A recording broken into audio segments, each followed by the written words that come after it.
Bonjour à tous, j'espère que vous allez bien. Je suis pas sûre que l'image soit très droite, mais on va faire avec, voilà. Alors, dans cette vidéo là, je vais vous présenter ma pile à lire de ces prochains mois ou de l'année 2019. Je vais vous présenter du coup des livres physiques, certains que j'ai achetés ici à Hanoï. Je devrais plus dire Hanoï en fait, je devrais maintenant être capable de dire Hanoï en vietnamien et qui est plutôt Hanoi et pas Hanoï. Bref, et je vais aussi vous présenter surtout les livres que j'ai ramenés avec moi du Maroc, parce que je suis partie au Maroc au début du mois de février pour une dizaine ou voire 2 semaines à peu près, et du coup j'en ai profité évidemment pour ramener d'autres bouquins. Je regrette de ne pas en avoir ramené plus parce que j'avais plus de place dans mon sac à dos et je sais pas pourquoi j'ai pas mis plus de livres. J'avais peur que ce soit un peu louche à la douane et qu'on me fasse renvoyer chez moi. Mais voilà, bref, je pense que j'ai déjà de quoi faire d'ici mon prochain voyage au Maroc. Voilà, alors j'ai ramené avec moi les James Baldwin que j'avais chez moi. Je pense que ce sont les seuls. Alors, Notes of a Native Son, dans cette magnifique édition chez Penguin qui est en bleu vert, j'adore. C'est le seul livre d'ailleurs que je possède dans cette collection de Penguin. Voilà, et j'adore James Baldwin et j'adore cette photo particulièrement. Voilà, donc j'ai hâte de le lire. Et j'ai également ramené Another Country, toujours de James Baldwin. Il me manque clairement Giovanni's Room de James Baldwin. Tout le monde m'en parle, tout le monde me le recommande et je suis quasi sûre que je vais l'adorer, mais je ne l'ai pas encore. Voilà, mais par contre j'ai Another Country que m'avait envoyé Mimi, que je remercie énormément. Elle me l'a envoyé il y a 2 ans déjà, je ne l'ai toujours pas lu. C'est un pavé par contre, et les James Baldwin sont souvent assez... Enfin j'en ai lu qu'un et il avait été hyper dense. C'était Go Tell It on the Mountain, et du coup ce beau pavé de 400 pages, un peu plus de 400 pages, ça risque de me prendre genre 1 mois au moins je pense. Voilà. Ensuite j'ai ramené avec moi, à défaut d'avoir ramené Maura Crédit, et je sais que je devrais lire Maura Crédit et évidemment que je vais le lire, mais après Voyage au bout de la nuit, finalement je me suis dit que je lirais des livres sur Céline ou voilà, plutôt des essais, des correspondances, etc. En apprendre un peu plus sur lui avant de me lancer dans un autre de ses grands romans qui est Maura Crédit. Et du coup j'ai ramené celui-là d'un Céline à l'autre, d'un Céline l'autre. Voilà, et qui regroupe ses journaux intimes, mémoires, correspondances et des témoignages sur Louis-Ferdinand Céline. Il fait presque 1200 pages pour mon plus grand bonheur. Donc voilà, j'ai de quoi faire pour me documenter suffisamment sur cet écrivain qui a écrit un de mes romans préférés de tous les temps, qui est Voyage au bout de la nuit. Voilà. Ensuite, des livres que j'ai achetés ici, j'ai enfin trouvé... il y en a un qui manque. J'ai enfin, parce que c'est ma lecture en cours, j'ai enfin trouvé des romans vietnamiens traduits en anglais et du coup ça me permettra de les découvrir, un petit peu la littérature vietnamienne, leur culture, leurs pensées en fait, notamment de la génération contemporaine. Et du coup, j'ai pris I See Yellow Flowers in the Green Grass de Queen un truc comme ça. Voilà, et j'en ai pris 2 autres de la même autrice. Il s'agit de We'll Meet Again in San Francisco et Beloved Oxford. Voilà. Je suis en train de lire un autre roman. Enfin, je l'ai commencé et je l'ai pas. J'ai juste lu l'intro en fait. Et voilà, j'ai juste lu l'intro. C'est une autobiographie romancée en quelque sorte. Je veux pas m'avancer trop tôt, mais j'ai l'impression que j'ai l'impression et j'ai en même temps peur que la littérature vietnamienne, en tout cas contemporaine, en tout cas des jeunes auteurs et autrices, soit un peu trop Enfin, celui que j'ai commencé, ça ressemble un petit peu à de la littérature pour enfants. C'est très simple, c'est très innocent. En même temps, ça ressemble tellement aux Vietnamiens, enfin de ma perception des Vietnamiens à ce jour, que voilà, c'est peut-être le cas. Enfin bref, je vous en parlerai plus quand je l'aurai lu, ce serait mieux. Ensuite, j'ai ramené avec moi un essai littéraire de Pierre Bayard, Et si les œuvres changeaient d'auteur, que j'avais acheté chez Gibert quand j'étais à Paris il y a pas mal de temps maintenant, quand j'étais avec Oriane, et c'est elle qui m'avait recommandé d'acheter des livres de cet auteur. D'ailleurs j'en avais acheté plein et finalement j'ai décidé de ramener avec moi celui-là. Voilà, je me suis juste fiée à mon intuition. J'avais envie de ramener avec moi des livres sur la littérature et sur l'écriture, et du coup voilà. J'ai également ramené avec moi un jeunesse d'une autrice que j'aime beaucoup, A.S. King, Still Life with Tornado, je crois que ça se dit comme ça. Un livre que je voulais vraiment avoir ici et que je voulais vraiment pas laisser derrière moi au Maroc. Et du coup voilà, j'ai finalement eu l'occasion de le prendre. Et ce sera ma lecture jeunesse doudou quand j'en aurai besoin et envie. A.S. King fait partie des auteurs jeunesse que j'aime beaucoup. Je n'ai lu qu'un seul roman d'elle. C'était I See the Ants, un truc comme ça. Et j'avais beaucoup aimé, vraiment j'avais adoré, et je m'étais dit que je lirais tous les romans qu'elle écrira, et du coup voilà, je suis quasi certaine que je vais adorer celui-là également. Ensuite j'ai ramené avec moi un autre livre que je voulais pas laisser derrière moi au Maroc. Il s'agit de Learning Not to Drown de Anna Shinoda. Anna Shinoda, une femme que j'aime beaucoup avant même de savoir qu'elle était autrice. C'est la femme de Mike Shinoda du groupe de rock Linkin Park, et ceux qui me suivent sur Instagram ont une petite idée par rapport à mon amour pour ce groupe et par rapport à tout ce qu'ils ont traversé, et j'adore Anna Shinoda. C'est bizarre de dire ça, mais je les considère limite comme des membres de ma famille, enfin voire même un petit peu plus, voilà. Et j'ai l'impression de la connaître, et bref, j'ai très hâte de le lire. Oumaima, ma copine qui partage avec moi cet amour pour Linkin Park et Anna, etc., a lu le roman, et elle n'a pas partagé vraiment son avis dessus. Elle avait dit qu'elle avait besoin de temps, et du coup ça m'avait encore plus intriguée et donné envie de le lire. Du coup voilà, maintenant il est là et je le lirai quand ce sera le moment.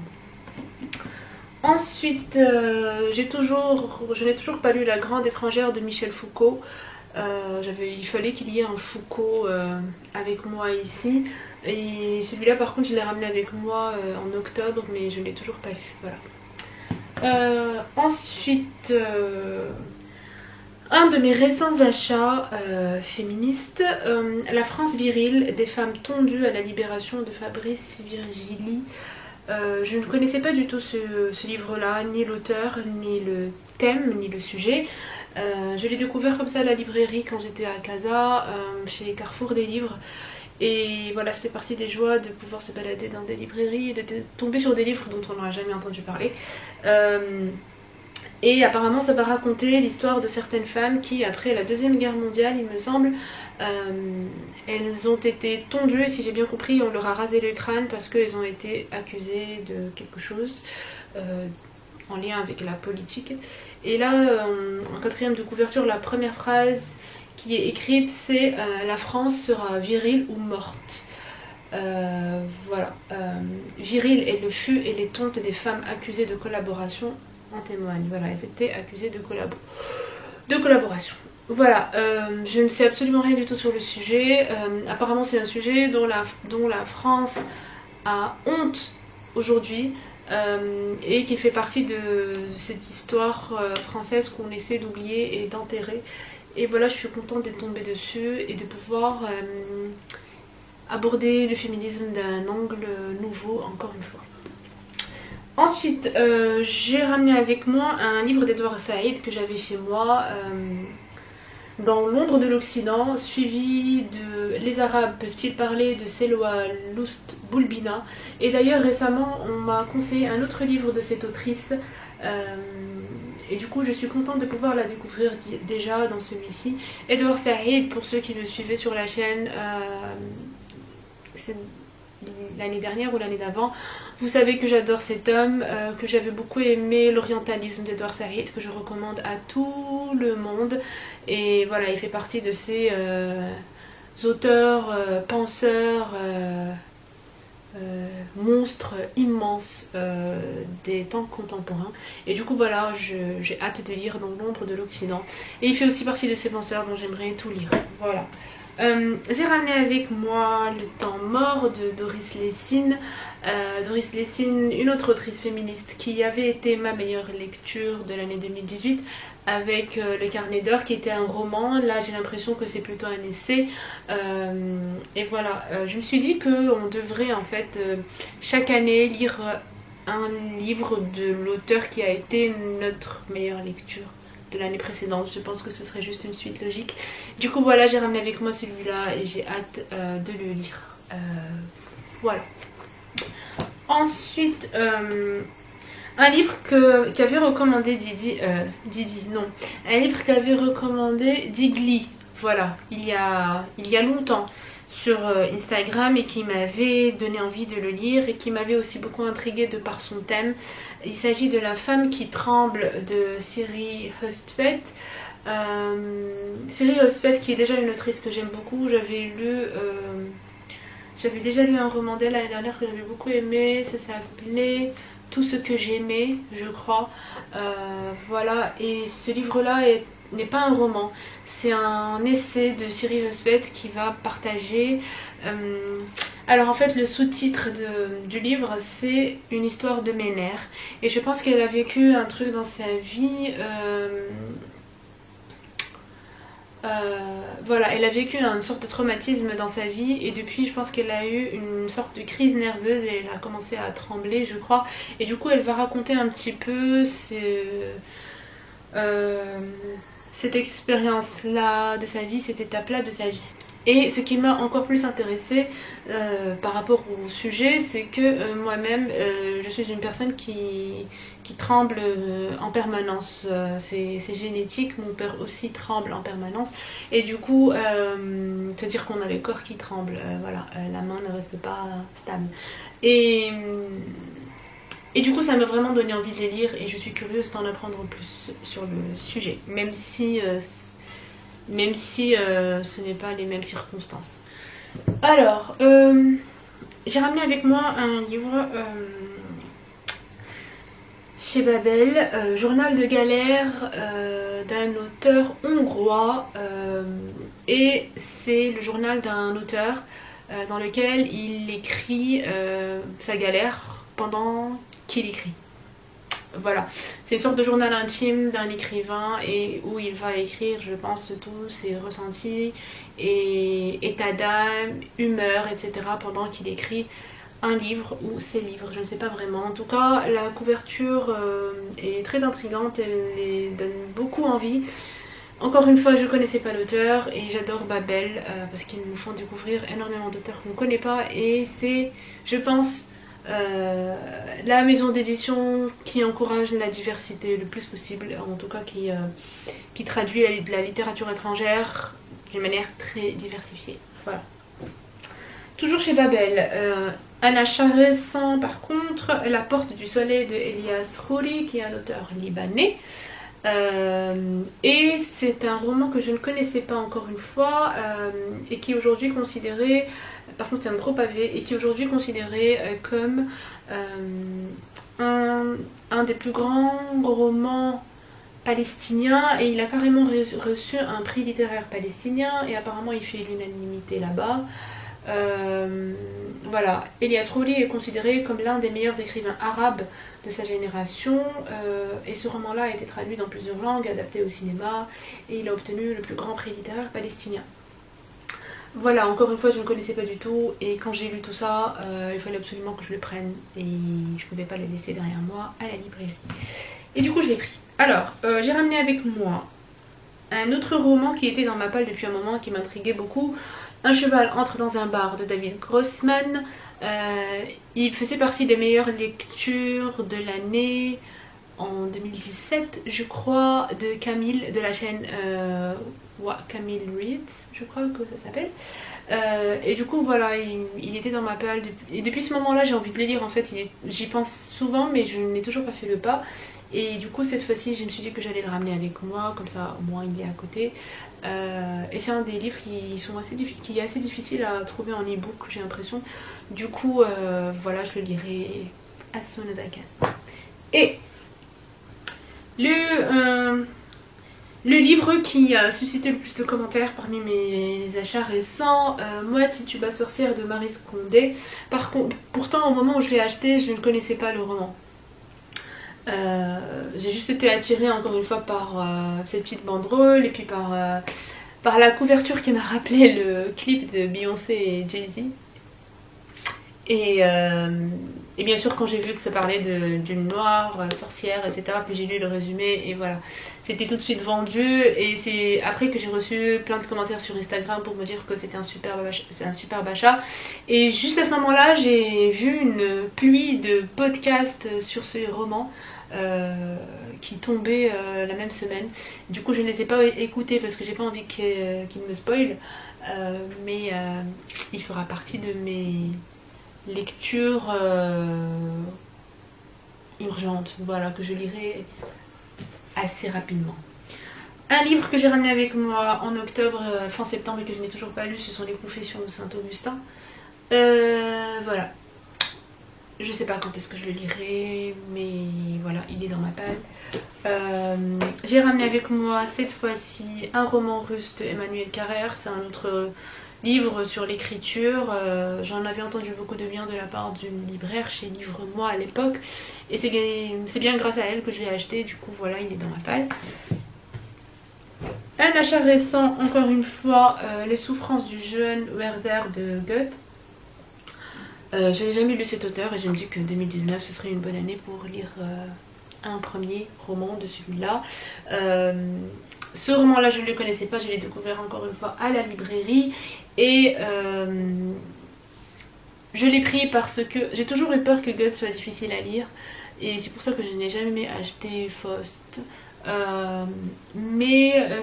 En feuilletant celui-là, j'ai vu que ça allait parler de suicide. Et que le livre avait été censuré au moment de sa sortie parce qu'il avait été jugé comme portant atteinte à la morale, parce que justement il faisait des éloges du suicide. Du coup voilà, moi ça m'a tout de suite vendu le livre.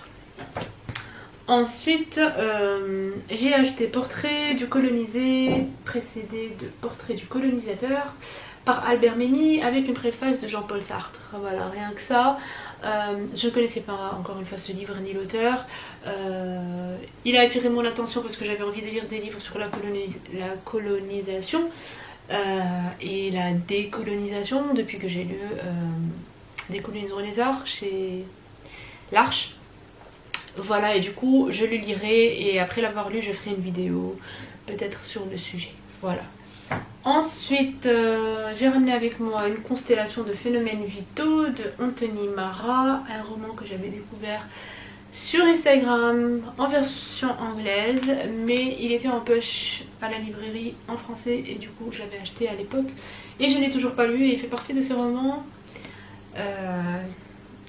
sur lequel j'ai beaucoup d'attentes et je suis même quasiment certaine que je vais l'adorer, même si je n'ai jamais lu l'auteur et je ne sais pas de quoi ça parle. Mais voilà, c'est une sorte de petite intuition. Et ensuite, enfin, deux derniers livres que j'ai achetés ici. Le premier c'est The Little Girl at the Window de Tetsuko Kuroyanagi, je crois. C'est une autrice japonaise. Il me semble que c'est un livre qui est assez connu, ou plutôt une série qui est assez connue au Japon. Et apparemment l'autrice est connue à la télé japonaise et elle est aussi ambassadrice de l'UNICEF, il me semble. Voilà, je l'ai découvert dans une librairie ici et je l'ai pris.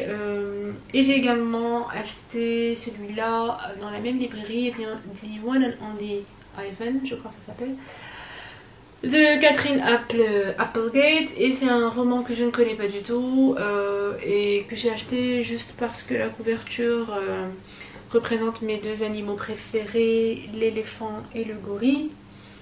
Et voilà. Voilà, c'est tout pour cette vidéo.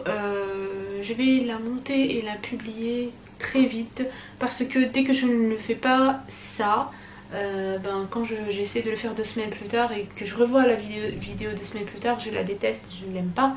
C'est pour ça que j'ai refait cette vidéo d'ailleurs, que j'avais déjà tournée il y a 2 semaines. Voilà, donc je vous souhaite à tous de passer un très bon week-end et faites de très bonnes lectures et je vous dis à bientôt avec la vidéo bilan lecture du mois de février dont j'ai hâte de vous parler. Voilà, à bientôt, salut.